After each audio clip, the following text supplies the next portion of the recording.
Hello and welcome to the Deep Track Podcast, an exploration of watches, trends, and culture with a few adventures along the way. I'm your host, Blake Bettner. This week, I'm thrilled to welcome my friend Nick Engvall to the podcast.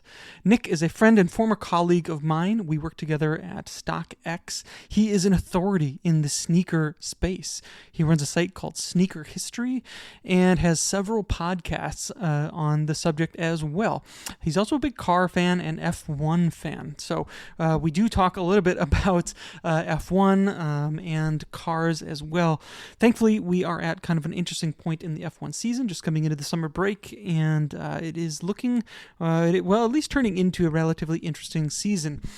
We do talk a little bit about that, but most of the discussion here is really kind of focused on our respective enthusiast spaces, including the sneaker space and how it has evolved in recent years, how the enthusiast space there has evolved. We get a little bit nostalgic and looking back at different eras and different things that have kind of pulled us into this, into these respective spaces. So it's a lot of fun to explore this in depth with someone like Nick, who is just a wealth of knowledge and perspective in an enthusiast space that has a lot of parallels to the watch world. There are some big differences that we talk about, but I think there's a lot of overlap as well. This is a really fun discussion with Nick. I'm going to leave links to all the places that you can find him down below. I want to give a big shout out to Scott over on the Grey NATO Slack for recommending that I have somebody from StockX onto the podcast. So Scott, cheers to you, buddy. I hope you enjoyed this discussion as much as I did. We have some really exciting and fun guests coming up in the coming weeks as well, so keep an eye out for that. All right, with that out of the way, please enjoy this week's episode with Nick Engvall. All right, I am joined today by my good friend and once colleague, Nick Engvall. Nick, welcome to the show. Thanks for joining me, man. Thanks for having me, man. So we worked together for a handful of years, around 3 years in the city of Detroit for a company called StockX. And, I think you and I hit it off really well right off the bat because we were kind of like, the version of each other, but in a different space. So you come from the sneaker world, and you have a property called Sneaker History. You've got podcasts that talk about sneakers. So you're a wealth of knowledge in sneakers, and I think as soon as we spent any time together, we quickly realized that there was a lot of kind of overlap in how these two enthusiast spaces work, even though there may be some different things that motivate us. So I think you and I have always kind of had a really strong connection because of that. So tell me what you've been up to. Tell me what you're up to these days. Absolutely, man. I think, it's been such a change in the world of all of these collectible things and the world in general, right?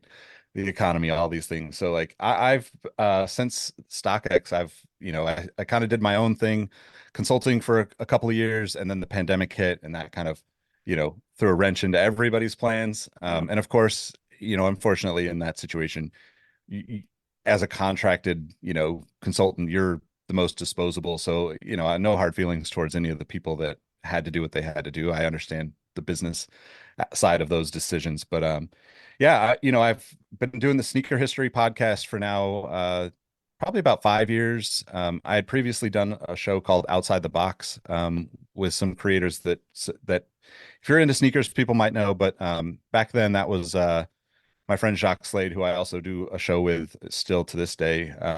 And then Tiffany Beers, who, designed the Nike mag and the self-lacing shoes for Nike before moving on to other things in her career.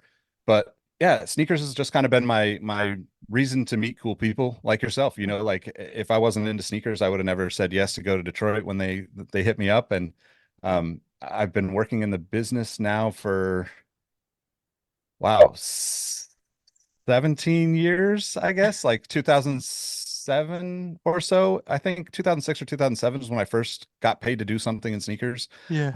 Kind of like you, typically it's writing. I love to write. It's really kind of my like Zen place of like getting all the thoughts out of my head. And that's gone from working for companies like Nice Kicks and Soul Collector Magazine on the print side.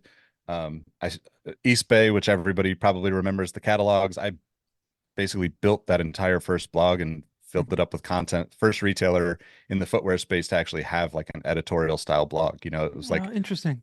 the dream come true for me because obviously I grew up flipping through those catalogs and dreaming of having Yeah. the latest Nikes or Reeboks, but it also gave me the chance to write about sports. I got to write about all the players coming up in the drafts and, that kind of thing. So that kind of just, carried so much weight throughout my career and just the joy of being able to like do something that I enjoy and feel like I'm contributing and sharing my experiences and my knowledge and using that to connect with people has always just been kind of the thing for me. And I know that the cliche is kind of, or the lingo in sneakers is, it's got to be the shoes, but really it's the people for me. And I think that kind of is where we connected in Yeah. Detroit. And it's like, as soon as we met, I remember thinking like, oh, this guy's cool. He's into cameras. He knows how to take pictures. Like, I'm doing that stuff with sneakers. And then it's like, oh, well, we're both Formula One fans. We're both, like just so many layers to how we all live so similarly, but that was Yeah. really sneakers kind of just connected me to those opportunities. And it's been a fun ride, man. It's been a fun ride. Ups and Yeah. downs, but fun. Yeah, absolutely, and it's interesting that the parallels that some of these like kind of collector spaces and enthusiast spaces have had, especially over the past like 5 years with the kind of rise Yeah. and maybe not fall, but certainly it's been a wild ride. I think for Yeah. us, so seeing kind of the influx of people come into these spaces and see it, I think really being mean a different thing to a different like a new generation of people Yeah. coming into these spaces and how they appreciate watches and sneakers and you know, trading cards coming back up, and it's been a lot of that Yeah. kind of stuff that we've seen. And guys like us who've been kind of in it before that, or maybe motivated by different things, seeing kind of a new class of people come into this has been really exciting, at least for me, in getting different perspectives on what people get excited about and new products and stuff like that. I know you're kind of an old school head, sneakerhead. We usually do like a wrist check to start things off, but I don't know if you're wearing a watch. So you can say what sneakers you've been wearing recently, or what you're excited about, or I don't know if you got shoes Um, on now. Watch wise, I'm an Apple Watch guy at this point. I feel like it's so connected through everything. Yeah, it's an all I or nothing thing, right? it is I was just gonna say it's an all or nothing thing. I'm still committed to that, Sneakers, I was wearing black cement Jordan 3s earlier today. That's Okay. one of my absolute go-to favorite shoes, just kind of the iconic silhouette, the elephant print, the Yeah. jump man on the tongue. So If you've ever looked at shoes, that's a shoe that you can instantly recognize, and that's one of my favorites still to this day. is this coming up? I feel like I've caught wind of this getting a what do they call it? Reissue? Because I feel like when we were together in Detroit, it came out and I remember it being a big deal. I still have that exact pair out in the hallway now that I wear from time to time. But as I understand, there's a new version of this coming out. Yeah, they're gonna do like a reimagined version, so it'll be updated with it's got slightly different, more true to original, kind of like elephant print on the side, Yeah. supposedly upgraded, materials, better leather on it, those kind of things. They did the white version, I want to say either beginning of this year or late last year. And to be fair, uh, I'm kind of bummed at the direction of Jordan Brand and Nike right now. They've really kind of been struggling, and as a fan, a like diehard fan of the company and the people behind it, it hurts to see. But like that shoe was really like a that re-release of that white cement version was really a good kind of taste of what can be done when it's done right from Jordan Brand, I think. Hmm. Do you think it because of like too many releases too quickly, or too much of a reliance on bringing special versions back, or is it like a quality thing? You mentioned these were kind of slightly higher quality materials. I remember seeing somewhere else that some of the new releases are going to be a little bit more expensive, presumably because of better materials and things like that. How does that factor into this? I think it's a lot of all of those things, to be honest.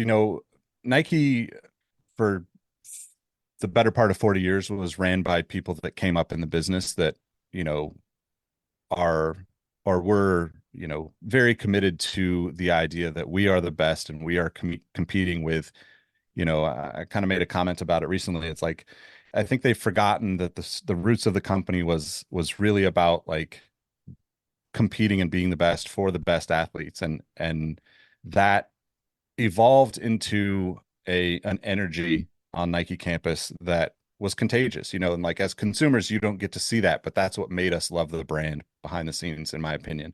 Hmm. And it used to be very type A personality. It was, hey, you show up on campus wearing Nikes, or you don't show up to work. You don't show up as a visitor. Like they were very strict about that stuff. You didn't show up wearing Nikes or Reebok, or I mean, excuse me, you don't show up wearing Adidas or Reeboks because you're at Nike. And I think that's been lost. They had a moment last year where they put up a big billboard in Times Square for Kobe Bryant for their, kind of the return of Kobe's sneaker line. And the photo that they used was actually, it's hard to see, but it was from an era when he was with Adidas and he was wearing Adidas shoes in that photo. And um, I think that's a pivotal point. Like that is very telling about the direction that the company has taken over the past like 5 to 6 years, where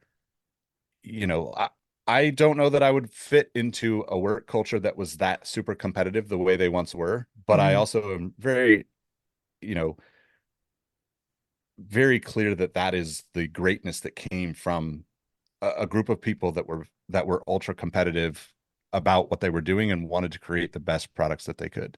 Mhm. And I think that's kind of the direction that has been lost in a sense. They hired John Donahoe as the CEO, I want to say in 2019 or something like that. You know, the pandemic has made everything difficult for everyone, but he came in and really he came from eBay, a reseller platform, a secondary market platform, and shifted the whole direction of the brand, went further away from the wholesale relationships that they had with these mom and pop brands. And they've really moved into a place where they're trying to figure out how to compete with StockX now versus how to compete with a Reebok or an Adidas. Because, you know, for better or worse, our rise at StockX and the success we had there really changed the way that secondary market operated and made it to where everybody was willing to play the game, but also made it to where the average consumer might not even look at Nike. They might just look straight at StockX. If that's their go-to, Yeah. that's their go-to. And that's a really tough thing to hear when you've built a brand a completely different way and then trying to shift it. So I think they're in the midst of trying to figure that out, but there's a lot of, that they had one of the worst performing quarters in the company's history recently. The stock took a very hard hit. And you know, I'm super critical of them in the shows that I do because I have the highest expectations for them. They are Yeah. the best. Everybody, if you ask anybody about sneakers, they think of Nike. If you think about motivational commercials, you probably think of Nike. They are the aspirational North Star for creativity in the sneaker world, but sports world in so many different aspects of the world. So, hopefully they can turn it around and kind of get back to that level of achievement that they had that kind of pulled all of us in the 90s and 2000s. Yeah, I would love that. It's interesting that you talk about StockX like that because I think it represent to a lot of buyers access, and that's kind of how they present themselves. Is, hey, if you want this, you can get it here. Whereas a brand, who is making a limited shoe or a very difficult to get shoe, you have your frustrations with the app and trying to get it, and it's the same with walking in trying to get the newest Rolex or whatever. You're not going to get it there. So, StockX is saying, and other places like them, this is your way to access this kind of stuff. Then, like it's almost to the brands, like they only have themselves to blame with trying to play that game. I know in the watch world, a lot of the brands have wanted to take a tighter control over their distribution and really kind of control the experience and kind of go into these boutique models, and that's where they want customers to go, and they can really experience the brand that way, which is one thing. I get going into like some of the great Nike stores around the world. You really get a great experience of the brand that's different from hopping onto an app like StockX and hitting Yep. buy, right? Like, and if they're thinking about the longevity of their brand for the next, 10, 15, 50, 100 years or whatever, they're thinking about preserving that experience. So how do they Yeah. tilt it back to where, and I wonder this too about the watch world, because new consumers go into a boutique or something and they have a really bad experience when they said, oh, well, we don't have that or what you're looking for. And, we wouldn't even consider you to be on a list or something like that. Yeah. Like, how do brands take control over, like, you want to give this great experience of what this brand is, while at the same time, like, not allowing people access to the products that they want from your brand? Well, I think that people measure the wrong things when it comes to those experiences, right? Like, if we were to look at some of the stuff we did at StockX, or I have an example of like Nike when I lived in LA.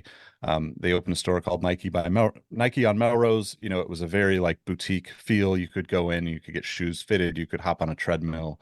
It was exclusive product, not all exclusive product, but like very much like, you could find some really good stuff there. Maybe not the like Jordan releases and that kind of thing, because they were really just trying to test out and see how that did. But they only did it for a year, right? And they closed it down. They've done this all over the country. They do it all over the world. They try these little moments of like, okay, let's see what happens when we do this here. And I think what happens, and I can't speak to Nike specifically, but in my experience working on the marketing side for many companies over the years, when you do an event, you often think of the companies often think of the results in a quantitative, okay, dollar amount came in, this is what we made from this. And the reality is that isn't the important thing. The important thing is like this is a marketing experience. If you have a store that you can provide an amazing experience to, like I'm talking about this store that's been gone for 5 years, 4 years, and I was excited about it because they had a little QR vending machine. You could go in every week or two. You could scan your QR code from the Nike app, and they'd give you a pair of socks or a pair of shoelaces or Nice, yeah. cleaner. And like, yeah, that costs the company a few $1,000s a month or whatever it is. But in reality, it's not. If you're measuring the success based on the number of sales at the end of the day, I don't even think I bought anything from that store, but I went in, I checked in, I maybe did buy like a pair of running shoes or something, but like, that's not the quantitative, or that's not the measurable impact that it had on me as a consumer, or the fact that I've probably told, dozens of people about that experience over the years because I thought it was so cool. And I think that's something that all the brands are kind of struggling to figure out. I personally would love to see more casual experiences in a retail space. I think we're driven by this like consumerism aspect of it, but the reality is like you and I, if we were in the same city and it was like, hey, Reebok has this cool space that's a cafe and it's got like some historical stuff and some interesting, you know, maybe they talk about some of the race cars they've sponsored in Japan over the years, which would be like, cool, we're there. We're going to go get coffee and we're going to go hang out there. I'm Yep. not going to buy a pair of Reeboks off the wall from that, but I'm not going to keep silent about an experience like that. And I think that's where, even on the watch side, from my perspective, being kind of a little bit of an outsider in that world, it seems like there's still this issue of kind of bringing those experiences into the corporate world that that that isn't measured on the wrong side of what you're trying to do, right? Yeah. Because people can become fans of a brand, and this works in sneakers or in watches, but people become a fan of the brand at a very entry level point or very cautiously tiptoeing their way towards it.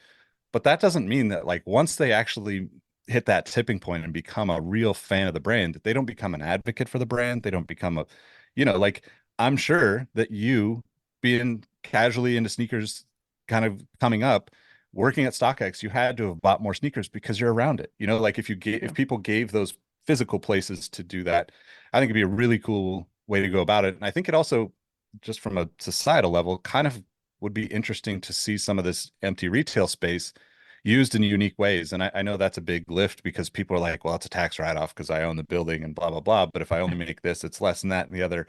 But Yeah. those games kind of have almost hampered the creativity and the like cool factor for a lot of the brands. Because going back to Nike to wrap this little piece up, you and I could even if we weren't into sneakers, we're at that age where if somebody said Nike Town, you instantly remember Nike Town Chicago, Nike Town LA, Nike Town San Francisco, Nike Town New York. People went to those cities just to see those stores. They were big, grandiose stores, but like they were on the bucket list of places to travel if you knew there was a Nike Town in that area you were traveling to. And I think Yeah. that's the missing piece. Yeah, I think that's really interesting. People need to understand these brands on that level, and I think the top of the funnel is not just a thin layer. It's a Yeah. deep it's a deep layer that people really have to kind of commit to or like fall into. Uh, I think that even coming down to like a product level here, I think that because of the last few years, we kind of are reliant on, well, we got to find the next like hypey thing that people are going to wait in line for. It's going to be really hard to get, and it's going to sell for ridiculous prices on the aftermarket. And it's like brands use that. It's kind of well, that's what we want because then that's going to, prop up our brand equity with these groups or whatever. Even though it ends up kind of having the opposite effect in the long run. Do you think that a brand like Nike has been too reliant on kind of really propping up parts of their past, or how important is it to their brand that they still do that? I feel like been so many kind of reissues of ones, threes, fours, and particularly over the past like handful of years, and then a few fives and sevens, 11s, like the kind of like staples of the Jordan brand, where they bring back these kind of like historic colorways. Does the enthusiast space feel like I want to see like new things? I want to see a next generation of creativity brought to the forefront instead of you keep bringing back shoes from the late 90s or from the late 80s, early 90s, and that kind of thing. Yeah, I think there's a little bit of both when it comes to that. It's a little bit different from the watch world in the sense that you could get a watch, if you get a watch passed down from your father, grandfather, mother, grandmother, etc., that watch can be kind of resurfaced, brought back in, Yeah. rebuilt, and you get to wear it and you get to have that same watch. Where, shoes deteriorate. So like there is this cycle of, I don't know, 5 to 10 years, whatever that is, where like if you're wearing a shoe semi-regularly, it's eventually going to be deteriorating or losing its structure in some way. And so there is space for that to exist. I do think that Nike has done a good job of that in the past. I think they've struggled more recently. Like unfortunately, you need people of a certain age and of a certain experience to be able to continue to tell those stories. And a lot of those kind of groups of people are no longer with the company. And like those conversations happen outside of the world of Nike, where before I think it happened a lot more internally. And I think there's a lot of shoes that, the Olympics this year being a great example of like how, kind of you're missing the mark because you haven't had the right stories put out there to say, look at this is a story from, take your pick, Michael Jordan wearing whatever shoes in the Olympics or Kobe Bryant wearing whatever shoes in the Olympics. And I recently saw a post on social where, somebody had posted, Kobe Bryant wearing like hyper dunks, which, 2008, 2009 is like the pinnacle basketball shoe of that time. It was really probably the last like culturally like, you know, top of the mark shoe for Nike in the basketball world. There's been a lot of great shoes since then, but that shoe really changed the way consumers looked at basketball footwear. And Kobe wore a very special pair, multiple special pairs throughout the Olympics. And there was a lot of comments of like, what shoe is this? And people not knowing it. So there's a gap between, like that end of, it sounds bad, but like the end of like the original, like kind of core consumers that were passionate about the brand in the 2010, 2000, like late 2000s, early 2010s, Sure. because you almost have this point of like social media taking over. So like if the story didn't get regurgitated through the right outlets, then it kind of falls off. And then you also have the blog era that kind of has now kind of dissipated, where like a lot of the information that used to be there, this is where I started, like the East Bay is no longer a company even, like Foot Locker shut it down and took years worth of my writing off the internet, and that's Mm. happened multiple times in my career, where I think those stories are no longer searchable. People are searching, if you're looking for something in 2008 or 2012, you're probably not going to find much of it on the internet because we've moved along so quickly as of late. And I think that happens internally at Nike too. Like if you don't have those archivists that are really, really important figures within the community on campus at Nike, then you don't have the people that can be, kind of guiding lights, so to speak, for the marketing teams to say, oh, that's how that worked last time around. this is why Yeah. we got to do it this way or the other. So Yeah. Yeah, that's interesting. And I, I hadn't thought of it before as these, just to go back to a point that you'd made earlier about the shoes deteriorating and newer people coming into the space being able to have the experience of these shoes that would no longer be possible in a way that like in the watch world it just isn't. Because you can, I mean, there's, yeah, I think we both kind of love this certain era of like the mid 90s because he's kind of like neo vintage now in the watch world. yeah, I am always telling people, oh, there's so many great hidden treasures in this era. You don't have to look at these kind of like brand new, like hot things. There's great things over here that you should be paying attention to. You can still experience those and find them in the watch world. Where I suppose it's a different story with the sneaker space. So is the, and this kind of touches on the icon discussion that you were having on your podcast the other day. With a Rolex Submariner or a Porsche 911, it's been consistent over generations, and it's a relatively similar experience of that yeah. product, right? Like depending on the generation that you're in. Whereas I guess like shoes don't have that. Like, is there a base like Jordan 1 colorway that they always produce so you could have that? Like they're not always just making like a bread one that you can always walk into a store and buy, right? To like have that iconic experience like you can a Submariner or a 911. Yeah.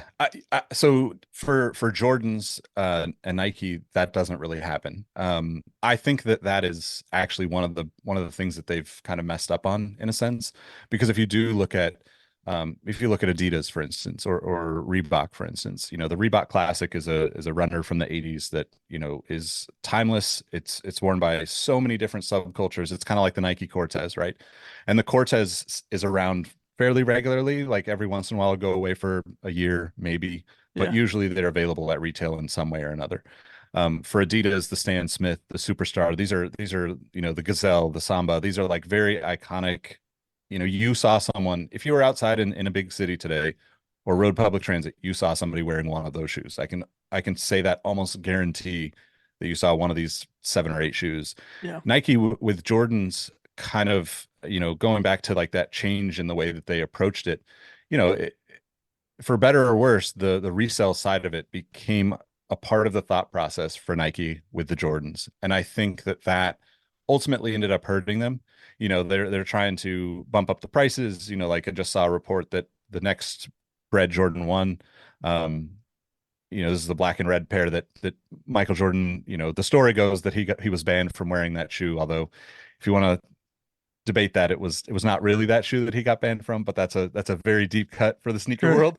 Um, but that shoe is going to be $250. Yeah, When I was a kid, that shoe came out at $60. It was on sale for 20, $30. Like the reason why everybody was able to, not myself, but like where most people were able to get it is because it eventually went on sale. Like it was mass produced and it went everywhere, so everybody saw it and everybody remembers it. And I think over the years they've tried to like balance the limited releases with the mainstream, mass produced releases. And unfortunately they've just produced so many colorways of that particular model. And it's a very like beautiful shoe, like, yeah. and I'm the first to admit that like you put that in I'm a big San Francisco Giants fan. You put that in black and orange. I love that shoe. Yeah, I'm a yeah, Sacramento Kings fan. You put it in purple and black and white, and I bought both of those, like, yeah, and I think that is a part of it, right? But that's instead of that being limited, those kind of core colors, you kind of look at like the way collegiate sports works, right? Like you tie things to those colorways that are always around, at least on the sneaker thing. And you have to have like those available for people, in my opinion. I think that's why the simple, it doesn't have to be every colorway, but if you made 2 or 3 colorways that were just always available. Adidas does this with the Stan Smith. The Stan Smith has disappeared off the shelves very, you know, in very limited, you know, times throughout the history of the shoe. And the same thing happens with the Nike Air Force One. Like at one point, the Nike Air Force One in the all white, the low tops that are like kind of the most, kind of considered the best shoe of the Air Force One collectors or wearers will say that's the best colorway, right? hmm That shoe for years was basically taken away from retailers during certain seasons of the year. So you couldn't sell them during the winter months for, a number of years, just because Nike wanted to make sure that that was wasn't just like always available. And I think that shoe now, because so many people wear Air Force Ones regularly, it's kind of like a Dunk or a Jordan 1. Yeah. They're almost always available in some way, shape, or form. And if they're not available at a retailer, they're probably sitting on a resale site like StockX or a Flight Club or a Goat or whatever those kind of places are. And it's a really delicate dance, like we kind of could look at the time that we spent at StockX, and Adidas came out with Boost technology, some of the most comfortable shoes you could get. And at that moment, everything was selling out, everything was reselling, Yeah. everything was very difficult to get at retail, but everybody wanted the shoes for a good 4 or 5 year run. Yeah. And then, now and Adidas went the opposite way. They produced every shoe. They re-released all those shoes within 4 or 5 years of them initially releasing. And you still see people wearing them, but it's not a hype shoe that drives a lot of energy at this point. It just becomes a Yeah. part of the mainstream catalog of shoes that they'll always have available on a regular basis. Yeah, that's interesting. I remember NMDs being a big thing too, like Yeah. right when we had Yep. started, and then of course like the whole Yeezy thing was kind of like a peak, Yeah. Yep. like hype status back then, where like the average person from the middle of nowhere, like probably knew about what that stuff was, or had heard of this kind of thing, right? I don't know how Yep. much of that is last to this day, to where it's like, how much demand there is around that kind of stuff. But I do think about like what, in 20 to 25 years, who will be like, what are the shoes from this era? And even watches that like people will be talking about and telling stories about, and like what will be the stories around those shoes? And will it be like their limited availability? Like that's not very interesting. Yeah. You know what I mean? Like, I don't know if obviously there's not like another Jordan type figure that came in to fill, or what kind of stories there are with people who are really passionate about this stuff, or Tinker Hat. Like, there's all these great people and personalities and stuff. Like, I worry about that when I think of like watches in 20, 30, 40 years. Like, what are they gonna? Is there gonna be enough interesting things happening now to keep people interested in Yeah. these spaces down the line? I think about that a lot too. I kind of have this theory, I mean, around the sneaker world, around just any kind of passion that people have, the collectibles, like I really feel that it kind of comes back to that like Pareto principle of 80/20 rule, right? It's very much like, 20% of the people that have an interest in watches that are coming into the watch space right now, or 20% of the people that are coming into the sneaker space right now, will have some sort of nostalgia memory in 10, 20 years for that. My concern is not that people won't find things to tell stories about. It's my concern is that they will find the right avenues and platforms and other creative people to connect with Mm, to tell those stories, because we're we're so we're so disconnected from each other, even though we see each other on the internet every day, yeah. and I think that ultimately for me, you know I think that the in-person connections are so much stronger. Like we worked together for a handful of years, but like I feel like we'll keep in touch the rest of our lives, like, and it's not like we're vacationing with the families together, but I guarantee one of us will be in some place and I'll be like, oh man, I'm right there too, let's go grab a coffee. Yeah. And I'm concerned that that piece of what kind of drives a lot of the real passion that comes behind this, because like I said, it's, yes, it's about the shoes, but really it's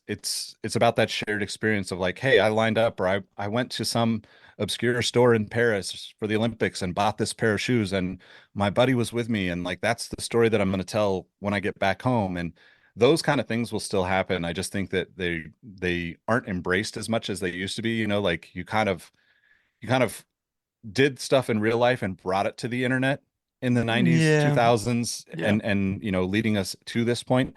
And now it's kind of flipped. The let's I don't want to say the next generation, because it's not always the next generation. It's like everyone is thinking internet first, and Yeah. for better or worse, that can all be deleted. I think that's Yeah. something that don't think about. So Yeah, those experiences mean everything. That reminds me of like when I lived in the Bay Area, like the car culture around the Bay Area is so strong and all of yeah, the avenues that you had to go and connect with other people and how forthcoming those people were about like, oh, I remember the first time I got a ride in like somebody's Ferrari or something, yeah, like those kinds of experiences were what kind of like pulled me in deeper. And I've always been into cars just like you.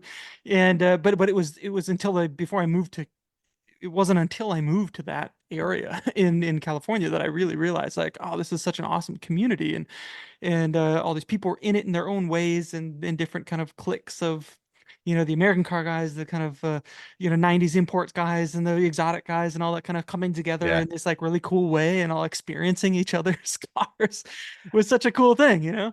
Yeah, and I think that has evolved into something even more beautiful. Like if you look at the internet and the common talking point in the car world right now seems to be that car culture is dying. But like I go to Cars and Coffee, I see cars that I've never seen before. Like I live in Monterey, like Monterey Car Week is coming up in, a couple of weeks. It, it, hundreds of thousands of people come here to just talk about cars. And Yeah. yes, there is there's the Pebble Beach Concours d'Elegance that's like insane levels of cars and insane detail and things that like a lot of average consumers feel disconnected from. Yeah. But there's also like, there's exotics on Broadway here. There's shows at the fairgrounds. There's a bunch of events. There's a right down the street from me, about a half mile in Pacific Grove. There's a show called the Tiny Car Show. And it's Nice. literally like 1.6 liter and smaller or 1.8 liter and smaller engines. So Okay. like you Okay. get a bunch of really cool cars. And if you think about that, there even categorizing those things, you get to see, yes, you can see to your point, 90s import Hondas, Nissans, that kind of thing, but that's going to go all the way back to, you know, I don't know, like there's Mini Coopers from the 60s. You've got all these kind of like Fiats that show up. There's Yeah. Alfa all Romeos. this Alfa Yeah. Romeos, yeah. And I think I think car culture has never been in a better place because we're now at the point where we've gone through the stage of like where you're talking about where like there's very much like these segmented groups of car culture, and that is still, you can find your people and you can go canyon runs in your imported Skyline GTR if you want, but you can also go and like follow along with a Porsche group and like learn about all the nuances that these Porsche drivers have, that like as a super fan of Porsche and like watching them race at American Le Mans for decades and watching, I'm like a super diehard fan. Like you can see it behind me. I know you're not doing video, but like it's like I love this car culture so much because it's connected me to so many interesting people and cool stories. And I think that car culture kind of lands closer to your watch culture than sneakers because the experience of all of these things can get so nuanced. Yeah. Like with sneakers, to your point, when the brands continue to bring back the same thing over and over, do people really care that a particular piece of a Air Jordan 3 is slightly different now than it was 30 years ago? Probably Yeah. not. The Yeah. average consumer doesn't really think that way. And I think that's really the interesting part about like where we're headed with like all of these different collectible type worlds that we have an interest in. Because I think that on the other side of that, you have like collectible toys and stuff like that, where you've kind of gone from there's the Star Wars, there's the GI Joes, there's the Marvel of all of that stuff. And then there's also like this new era of artwork that is designed to be collectible straight out of the gate. Mm-hmm. And that you're going to have some divide there, but eventually those worlds are going to kind of like fall into the one, hey, we collect these things and we have a shared interest here. Yeah, it's a gene, obviously, that connects us all. That we Yeah, need this kind yep, of stuff. yep. But yeah, there's always something interesting in the car culture that I don't feel like I have to own. I don't even own a car right now because I live in New York. I like walking everywhere. Yeah, And if I'm going to own a car, I want to enjoy it the way that I want to enjoy it, not be stuck yeah, in traffic going somewhere all the time. Uh, but but you can still feel like you're a part of it and being enthusiastic. And I hope that people coming into the watch space feel this too. You don't need expensive watches or a ton of watches to be a part of this. Like if you're enthusiastic about it, you're enthusiastic about it, and like you're welcome yeah, in these spaces. Is usually my take.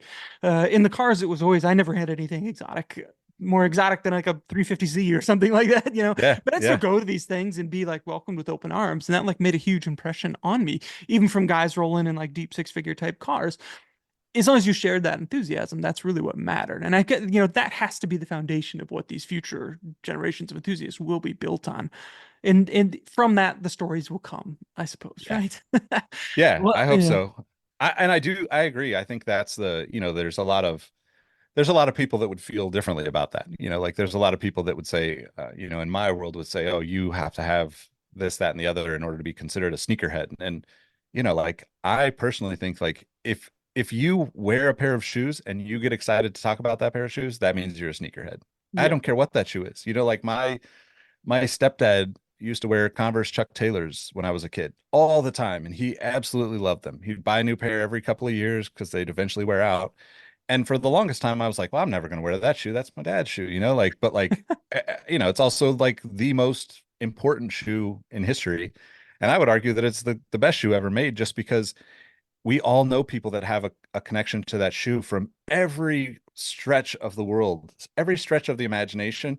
Someone's like either a hip hop a hip hop advocate, like fan wearing Converse Chuck Taylors. You've got like this, kind of goth subculture. You can look at like, the Nirvana era of Chuck Taylors that kind of like all these different worlds that like they have this common bond of like that's the shoe that they chose to wear and be a part of it. And yeah. there's a few shoes that do that, but I think those types of things will always bubble up. It's a little bit harder to predict them now because things move so quickly. Yeah, I know, almost too quickly for their own good sometimes, I feel like. So it's interesting that we talked about some of the shoes going back to certain eras that brands kind of bring back. The watch industry does this as well. And even the car era is doing this is well, seemingly. Of course, we've had the return of the Supra for a few years now. The GTR came back not too long ago, and the Z cars are back. We're kind of in this Renaissance period. And then I just saw like a new Prelude maybe coming Yeah. from Honda, and like the Integra of course came back to, but not quite the way that I remember Yeah. them being in the 90s. I just wrote this article about watch cases being like a certain way, built a certain way in the 90s, and the proportions are all these is great, and now they've kind of like ballooned into these different things. And I was like, well, there's I don't know why. In the car world that's happened, but there's safety standards and all that kind of stuff. And I made the comment of like, if you get into mid 90s Integra or Prelude or something like that, like it's got this certain kind of the proportions of everything and how it all feels. You feel really connected to everything versus getting Yeah. into like one of these modern examples, and it's is a disconnect in a lot of different areas. So it's like I miss that. Like I know you're a big car guy. What kind of things are you paying attention to in the car scene now? I mean, I think that's kind of the through line of the kind of core enthusiasts when it comes to cars, right? You kind of could look at Porsche in the same way, right? Like there's a very visceral feel driving a 60s, 70s Porsche, and I think that like as someone who grew up and got their first car in the 90s, like you know Hondas became that for me. My family was Yeah, always driving Hondas, so Honda Accord, Honda CRX, Acura Integra. I've got a couple of Integras still to this day, and it's the very first kind of like VTEC engines in the States, or dual overhead cam VTEC engines, I should say. And like that yeah, is kind of like an iconic era to me. It's not the fastest car in the world. It's not, by any means like gonna, you know, make everybody notice the car the way maybe a 911 would or 912 would. But it's a part of, kind of I think the that core generational like turning point, right? Like I think we turned a new leaf in the car world. And I think you went from, the 70s and early 80s, you got these weird Mustang four cylinders, yeah, just like, well, that's not an iconic car anymore. You just took away the thing that everybody loved about the car. And yeah. I know some people will argue that that's what makes it interesting, which is another conversation, but I think that is happening right now as we move into electric vehicles. We're trying to figure out what this is to give that experience, because the thing that a lot of car enthusiasts love is the feeling and the sounds and just the rawness of that experience. And that could be as simple as an old pickup truck. Like people love old pickup Yeah. trucks because of that. Like our family had a 67 Ford, that we piled into, like just a bench seat in the front and like all the kids next to mom and dad, and like Yeah. that was a part of life. And I think we're in a point where we're getting that the electric cars have become mainstream enough to where now we've got to figure out what is the thing that people are going to remember in this, because you can't take away the sounds and think it's going to be enough. It won't be, right? Like Yeah. now electric cars feel like you're navigating an iPhone. So if it's a terrible experience, then you're, put off by that experience, then the car itself is a Yeah. terrible experience for you. So And it's not about the speed. Like I feel like people kind of have yeah, this conception of the car people. It's all about me. I mean, and I remember in the '90s, I had a Celica. Well, it'd be great if I get the Alltrack engine and put that in here, or yeah, the yeah, B16s or the B1A. You name it. Like none of these were hugely powerful, super fast engines. People made them that way, sure, but it was about something else, right? yeah, Than that. And then looking back on it, it's like even more so the point. Like it was never about having like the fastest drag car or whatever. It was like the experience of it at that time. That's what made it so fun. yeah, And I yeah, worry about that. Yeah, with future generations, how that's going to be kind of held on to. So I always like enjoy people's preserving like some of these cars from these eras in like the state that they were almost, or kind of like yeah. a sleeper mod or something like that, where that's not like all clapped out with big wings and body kits and stuff like that, but where it Yep. looks kind of like it did, but almost brand new, and you still get that feeling. I want to see more of that kind of stuff these days. Yeah, and we are starting to see more of that kind of like retro mod, where it's like I'm going to keep this as close to the original, like one of my Integras, for instance, I used to work in the car space and put together big stereo systems and alarm systems and all the electronics for people like during the, kind of early years right leading into the Fast and Furious era. And Yeah, so yeah, I've got like amplifiers and subwoofers and speakers and just random things from that era that if you were into it back then, there's a wow factor when you see it. and yeah, and I think that's kind of the you know the era specific things will eventually play out into a very unique kind of storyline for a lot of people. And I think that like this kind of made me think of this when I was listening to your episode with George Bamford, right? Like yeah. the customization aspect of cars, watches, sneakers, all of these things are really interesting because I 100% am one of those people that like can appreciate the straight out of the box, straight off the lot, you know, onto the wrist, onto the feet, like Yeah, park it in the garage. It's a beautiful yeah, piece of machinery. yeah, And at the same time, like I also love seeing what people can do creatively and how they take, yeah, something that I think is beautiful and turning it into something maybe even more amazing, like to the car thing, it's an easy thing to see, right? Like, yeah, I think a lot of people will see things and think, well, that doesn't have much taste. And then you can look at something and be like, whoa, like this person really cares about this a lot. But I yeah, think that also kind of plays itself out in watches, in sneakers, in fashion, even. A lot of the kind of trends that kind of come and go are very much like things where people like have this certain level of understanding of the bigger picture of a hobby or passion. And you don't want to go too far off. Maybe one day you do, but like yeah, more often than not, you're keeping it to like the important things that mattered to you in that moment. yeah. And if you're a crazy collector, you end up buying, multiple of the same cars and you do one way and one the other, or same thing with watches and Yeah, sneakers, yeah, it's like, okay, well yeah. now I have 5 pairs of this shoe, so I'm gonna have this one sent off to my guy that does the customizing. Love it. Yeah, yeah. Oh, I have multiples of the same watch, so I Yeah, yeah. respect that you've got a couple Integras. What generation are the Integras? They're both 92 GSRs. So Ooh, yeah, so okay. it's a kind of an anomaly in the Honda world. It's a B17 engine, which is, the B16 was in the Civic Si, was in the CRX and the Civics over in Japan.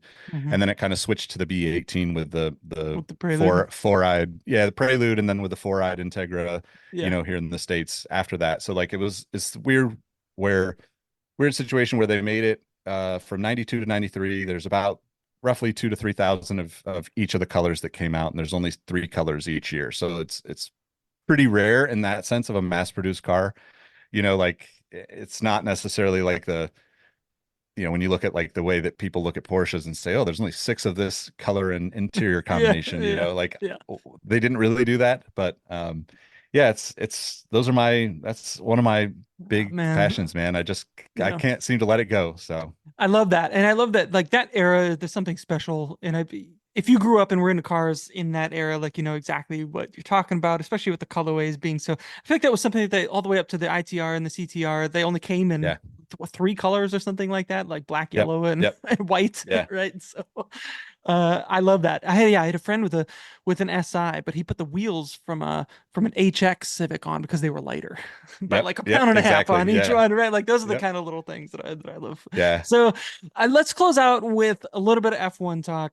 And I guess we can bring it back into the, like, of course now they're in the firmly in the hybrid era, and they have been for the last few regulation sets now. Of course now they're V6 turbos that have an MGU K. But they've the energy recovery has been a part of it since going back to the kinetic energy recovery systems. Um, I'm curious what you would think here, like, because I know that we are on the cusp of a new engine generation kind of coming in, a new regulation set coming in, and I guess I've always been kind of the mind that, if they want to be fuel efficient, like push into like discovering better, more efficient fuels, and then maybe just like streamline the powertrain into a single internal combustion unit and ditch that stuff because the weight yeah, seems to be the biggest like complaint that drivers like Verstappen continually bring up. They're like, hey, this is not safe, and then they have to it cascades into a whole bunch of other things. Well, it has to be more powerful, then it needs more aero, and then it needs more all this and that. I feel like yep. a big problem could be solved by just maybe make the race calendar 5 or 6 less races, get rid of the hybrid system, then it all nets even on the on the Yeah, whatever like yeah. environmental issues or whatever you want to talk about. But this is something that should be about the experience.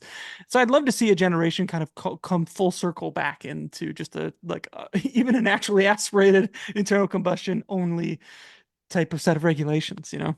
I have mixed feelings on that because as I mentioned, I've been a big Le Mans fan. We don't have an American Le Mans series anymore. We have an FIA, like World Endurance Challenge comes here. There's a lot of sports car racing. They were kind of the first to like implement the hybrid stuff, the regenerative braking, and Formula One obviously right there within a couple of years introduced curves and all of that stuff. And I think that those kind of things are super important to to the mainstream consumer. We don't see it directly because nobody's going to promote it, but I would argue that regenerative braking on the first model of Prius only happened because of the guys racing with regenerative systems in Sure, you know yeah. the, so I do agree, like you know it's such a it's such an interesting time with Formula One in the sense that like I know they don't want to go towards electric. I know that like the purists, like there's nothing like the sound of a Formula One car. But like, you would also say that go back to the V10s and like I don't think that anybody would Yeah. argue that that is the craziest sounding car you'll ever hear Yeah. ever. But I think that those things kind of paralleling as they develop the cars. One thing that I wish would happen is actually the cars got smaller again. I think the cars being so big has taken away a lot of the passing. This year's been really good. They've kind of figured out Surprisingly, yeah. yeah, I Really wasn't clean expecting it. races. Yeah. Yeah. But I think if the cars were if you look at the comparison of a car from, 30 years ago versus a car now, the cars are, 2, 3 feet longer, a foot, 2 feet wider. I Yeah. think that's a real challenge. Like if you took away some of that size, then maybe you could go to a smaller regenerative system, electrical system, like Yeah. take away some of that weight in that regard. And it'll also make the racing on some of the iconic, like courses better, right? Like Monaco is absolutely this beautiful, like bucket list experience for every person that's ever had an interest in racing, but the actual race itself is not interesting. Yeah. Like it's beautiful and you want to see it, you want to see the photos from it, you want to see the even down to the celebrities. You want to see who's going to go and who's going to show up and what teams bring out special liveries. But the race itself is it's such a tight space that, that you only see one or two passes attempted even. It's not Yeah. even that you see them happen. And on a personal level, living, a few miles from Laguna Seca, I would love to see them go small enough so they could come back to Laguna Yes. Seca again too. Yes. But Yeah. like, Yeah. those kind of things I understand that we've kind of evolved past that, but I think that, if the talking point is that these technologies eventually work their way into street driven cars for the average consumer, Yeah. then we've gotten to the point where we're too big, and we have to reevaluate what that looks like. Because to your point, the battery systems, like the internal combustion, like those things could become really, really interesting if we didn't keep getting bigger and bigger, heavier Yeah. batteries, bigger Yeah. engines. There's probably some weird spin-off of what the 1.3 liter Prius engine hybrid system, like you could probably turn that into something really incredible if you even downsized a little bit more there Yeah. and made it super efficient. So Mm. I don't know. It's an interesting thing. Honestly, like Formula One is also just in a very incredible space right now. If you're a casual fan of Formula One and you've been in and out, it's time to hop back in a few weeks and like watch the end of the season, because it's going to be really exciting to see these like teams kind of finally making it up to the Red Bull level and giving them some Yeah. competition. Yeah, this is we couldn't have asked for a better kind of close to the midway point of the season. And of course it's been the past, 6 or 7 races leading up to this. So we've seen signs of there could be some competitive racing here going on. And then now we're in like fully fledged. We definitely have competitive racing. It could be one of 4 Yeah. teams that are going to bring it now. And of course the last few Mercedes has really been up, but I think it's just been fun seeing so many different race drivers win races this season in such a short span of time. And of course, just even today, I think as we talk, or yesterday, Red Bull confirming that Sergio Perez will continue on for the rest of the season. I think will really Yeah. make the constructors championship very interesting. The drivers championship, I think Max will be consistent enough to hang on to that lead, especially since it's not like, yeah, I mean, McLaren certainly looks good, but so do some of the other teams, and they are very like performance dependent. And I feel like Lando is still kind of Yeah. inconsistent in his own way, especially lap one. um, Yeah. I tell you, I really like Oscar Piastri though. I like how Uh, level headed he is. I think he's a big superstar in the making. yeah. I have a show called Exhaust Notes where we talk about Formula One specifically, and we were recently talking about the Lando Norris and Oscar Piastri. I've been a big Lando fan for years. I've been a big McLaren fan for years, and um, not to say that Formula One's an interesting sport because like I feel like if you love the sport, you just end up loving so many of the characters from it. Yeah, And so like there's a lot of people that I really do I consider myself a big fan of, but Lando is kind of and McLaren have kind of been my like this is the team I'm rooting for true. consistently. And I think with Oscar coming up and his I was saying he's kind of like always at a level 5. Even he wins his first Formula One race, he might have gone to a 6 with a little bit of excitement. But you expect a level 10 or higher from all of Yeah, these guys because you yeah, see them jump into their teams and you know yeah. all the stuff. But I think that depending on how the rule change goes, McLaren with both of those drivers locked in for a couple of seasons could be a really, really competitive team that I, I don't know, like if anybody's going to be able to compete with him because both of those drivers, aside from Lando's starts, if Lando can figure out his starts, Hmm.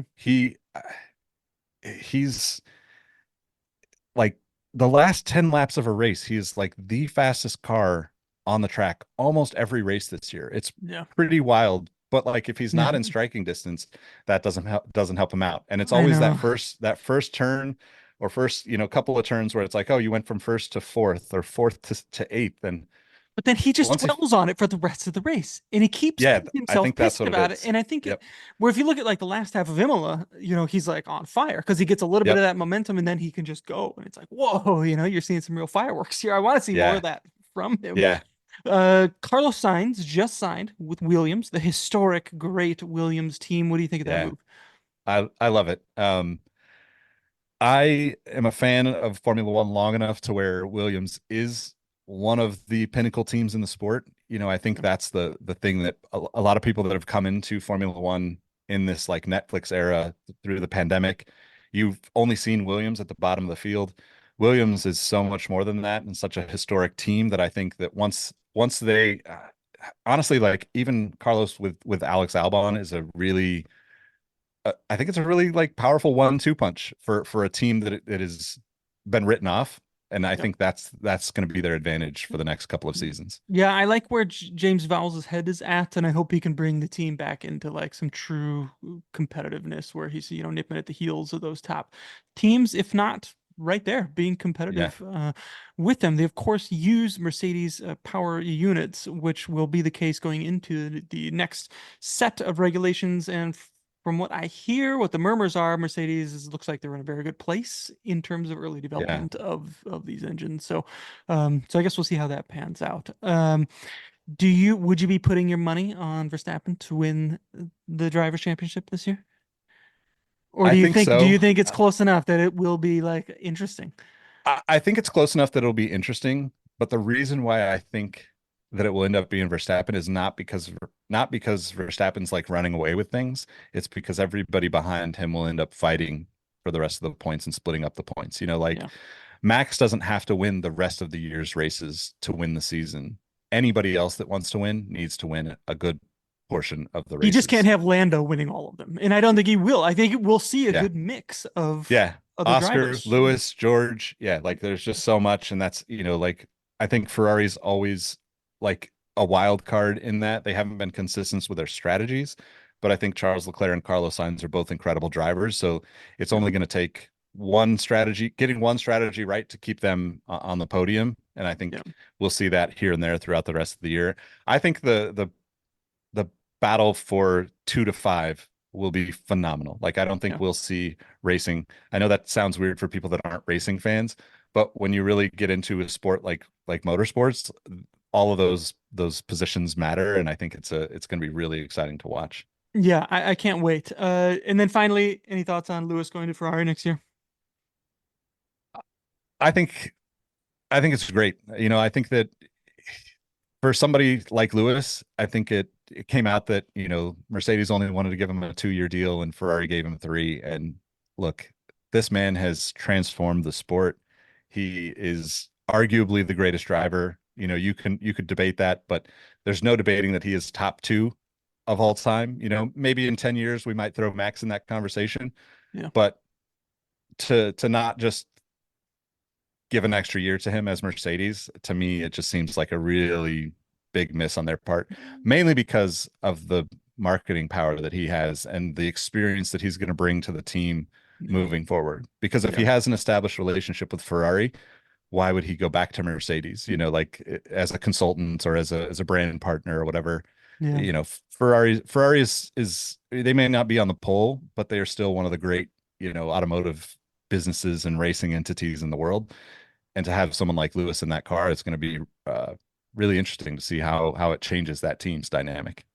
Rewind back to 2021, Abu Dhabi. Michael Massey makes a different call at the end of the race. Lewis wins. Do you think this is even a discussion, or do you think he's retired by now?